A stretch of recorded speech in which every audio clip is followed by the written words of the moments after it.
اکثر لوگوں کو جوتوں کے ساتھ نماز پڑھتے ہوئے دیکھا ہے، بالکل ٹھیک ہے۔ کئی قسمیں ہیں اور علاقوں کی بات ہے، حالت کی بات ہے۔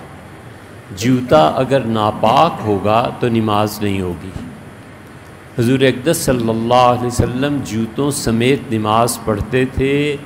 مدینہ منورہ میں فرماتے تھے کہ یہودی اپنی عبادت گاہوں کے احترام میں جوتے اتار کر آتے ہیں اور تم لوگ جوتے پہن کے مسجد نبوی میں آؤ اور جوتے پہن کے نماز پڑھو تاکہ تمہاری مشابہت یہودیوں سے نہ ہو۔ مسلمان جب ہندوستان پہنچے تو انہوں نے دیکھا کہ ہندو بہت اپنی عبادت گاہوں کا احترام کرتے ہیں، حتیٰ کہ باورچی خانے کا احترام کرتے ہیں۔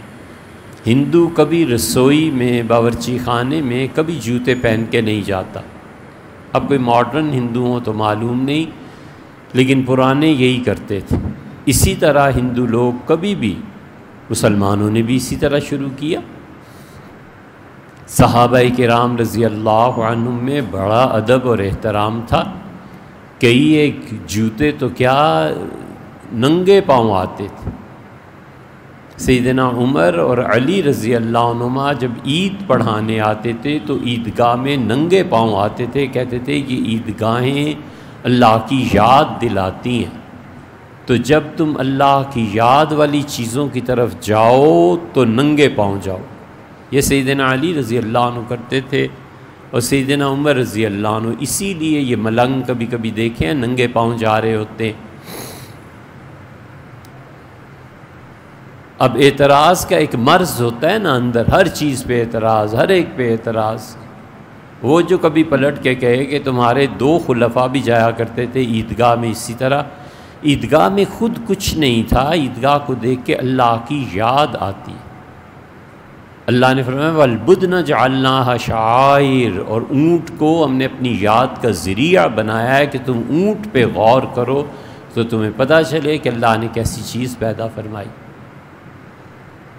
اللہ نے فرمایا یہ جانور جو قربانی کے جن کی تم دیتے ہو یہ اللہ کو یاد دلانے والے ہیں، حرمات، خبردار ان کی توہین نہ کرنا۔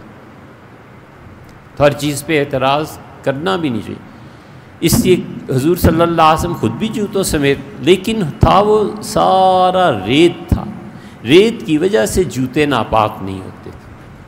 اب گلیاں ہیں ان میں جوتے ناپاک ہو جاتے ہیں، روڈز ہیں ان میں جوتے ناپاک ہو جاتے ہیں، تو اس لیے اب جوتوں سمیت نماز نہیں پڑھنی چاہیے، کیونکہ پتہ نہیں ہوتا کیا چیز پاک ہے ناپاک ہے، پھر واش روم میں جانا ہے، پتہ نہیں وہاں کوئی چھینٹے ہیں، پاک ہے ناپاک ہے، تو اس لیے ان چیزوں سے اب بچنا چاہیے۔